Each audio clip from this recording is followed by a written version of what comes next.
दोस्तों, एक कहावत के साथ अपनी बात शुरू करता हूं। सोच को बदलो, सितारे बदल जाएंगे। कहावत है, किसी मशहूर दर्शनार्थी ने बात कही होगी, मैं आपके सम्मुख रखना चाहता हूं। सोच को बदलो, सितारे बदल जाएंगे।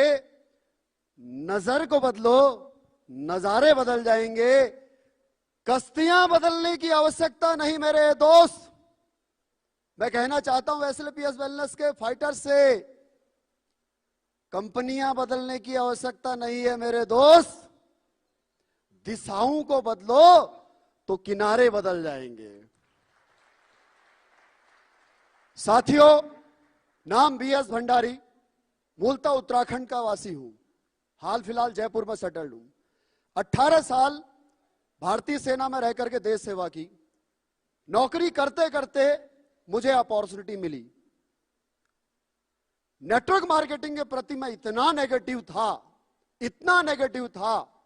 जितना कि आपके सामने आपको ये क्या दिखाई दे रहा है? क्या दिखाई दे रहा है आपकी स्क्रीन पर? ये जो लिखा हुआ है 6, अंग्रेजी का 6, और मुझे दिखाई दे रहा है यहां से अंग्रेजी का 9। मुझे लगता था कि ऐसे जोड़ने वाला काम करके ये 2 गोले बना करके भी कोई यहां से लाखों रुपए महीने कमा सकता है, करोड़ों रुपए महीने कमा सकता है। जब मुझे आर्मी में नौकरी करते हुए मुझे किसी ने यह समझाया, तो मैं उसके पीछे जूता लेकर के भागा था और फौजी भाषा में उसका पुरजोर विरोध किया था, जो मैं यहां पर एक्सप्लेन नहीं कर सकता। वह व्यक्ति अपने अपलाइन के पास गया रोता हुआ, बोला सर या तो इस व्यक्ति को पॉजिटिव करो और नहीं तो मैं नेटवर्क मार्केटिंग छोड़ दूंगा। और उसका अपलाइन मेरे पास आया, मैंने उसको भी भगा दिया कि बेवकूफ बनाने वाले धंधे हैं, टोपी पहनाने वाला काम है, ऐसे भी कोई करोड़पति बनता है क्या? लेकिन मेरे एक दोस्त ने बिना प्लान फोल्डर के, बिना प्रेजेंटेशन के, एक बंद कमरे में सर्दियों के समय हीटर पर हाथ सेकते हुए 1 घंटा मुझे समझाया कि दोस्त तेरे पास सफल होने का रास्ता क्या है, तू सफल होना चाहता है? मैंने कहा बिल्कुल होना चाहता हूं। तेरे पास रास्ता क्या है? मैंने कहा कुछ भी नहीं। एक यही है आर्मी की नौकरी, जहां पर मैं अपना टारगेट बना चुका हूं। अधिकतम सेवा होती है 28 साल और एक लास्ट प्रमोशन हो गया जो कि 1000 में 1 का होता है, तो 32 साल। मैंने कहा 28 साल मेरा टारगेट है, 28 साल नौकरी करूंगा और रिटायरमेंट जाकर के फिर किसी सिक्योरिटी एजेंसी में सुपरवाइजर लग जाऊंगा।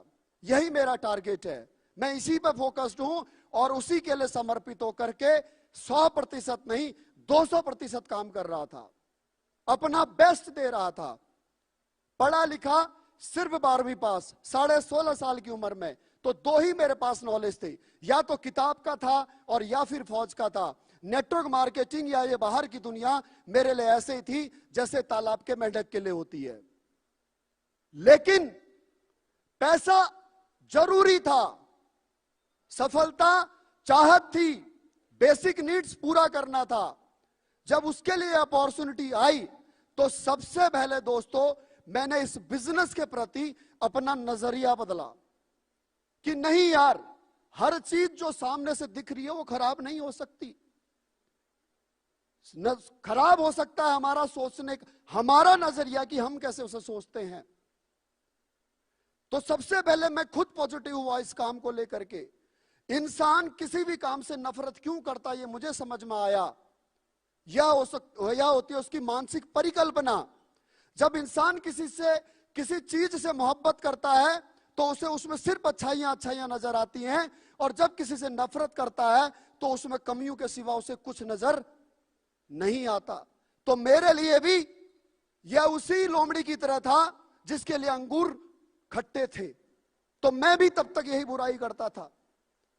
अगर मैं आपको नहीं समझा पा रहा हूं दोस्त इस मैसेज के जरिए, तो एक उदाहरण समझाना चाहूंगा कि इंसान किस प्रकार से सोचता है।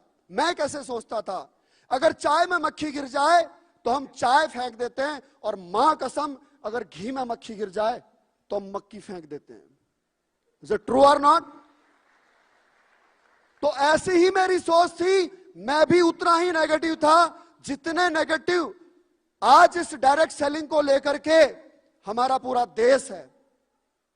आज समझ में आता है कि यह तो हमारे लिए प्लस पॉइंट है, क्योंकि अगर सारे लोग पॉजिटिव हो गए तो फिर जोड़ेंगे किसको? अगर बाटा ने 150 साल पहले अगर यहां पर अपनी फैक्ट्री ना लगाई होती, जब हमारे देश में चप्पल नहीं पहनते थे लोग, तो आज बाटा हिंदुस्तान से अरबों रुपए न कमा पाया होता। अगर कंप्यूटर इंडिया में ना आया होता उस समय पर, जब पूरा देश कंप्यूटर के खिलाफ था, तो उस समय पर आज कंप्यूटर इतना रोजगार नहीं दे पाया होता। अगर डायरेक्ट सेलिंग इस 2016 के बाद में जब से गाइडलाइन आई है, तब से जब अब एथिकल कंपनियों का वक्त है, अब वो चिंदी चोर कंपनियां जा चुकी हैं, अब वो मनी रोटेशन कंपनियां, अब वो आरओआई प्लान कंपनी के ऊपर गवर्नमेंट शिकंजा कसते जा रही है। अब वक्त है रेवोल्यूशन का, क्रांति का। तो जुड़ जाइए एक ऐसी क्रांतिकारी कंपनी के साथ में जिसका मैनेजमेंट विश्व की डायरेक्ट सेलिंग कंपनियों में नंबर 1, राइट और रॉन्ग? जिसके प्रोडक्ट पिछले 115 साल के आयुर्वेद के इतिहास में आज तक कोई ट्रेडिशनल कंपनी, डायरेक्ट सेलिंग की कंपनी ऐसे आयुर्वेदिक प्रोडक्ट न दे पाई जो आज एसएलपीएस वेलनेस ने जैसे रिजल्ट दिए हैं। ट्रू और नॉट? यस और नो? ऐसा पे आउट, ऐसा अनकंडीशनल इनकम प्लान आज के बाद में चाहे कॉपी बन जाए, लेकिन आज से पहले हिंदुस्तान में किसी के पास नहीं था। यस और नो? ऐसा एजुकेशन सिस्टम एफएसएस जो वर्ल्ड क्लास की एजुकेशन आपको डायरेक्ट सेलिंग की देता है। यस और नो? और ऐसे महागुरुओं का साथ अगर मिल जाए दोस्तों तो सफल हो सकते हैं, लेकिन उसके लिए सबसे पहले खुद का एटीट्यूड चेंज करना पड़ेगा, जैसे मैंने किया। अगर मैं कर सकता हूं और मैं अपना एटीट्यूड चेंज करके अगर रॉयल डायमंड बन सकता हूं, तो यहां पर बैठा हुआ, इस हॉल में बैठा हुआ, उन 1000 होटल्स में, उन वेन्यूज में बैठे हुए वो 1.5 लाख लोग जो ऑनलाइन सुन रहे हैं, जो ऑफलाइन सुनेंगे, देखेंगे, आपका भी भविष्य बदल सकता है।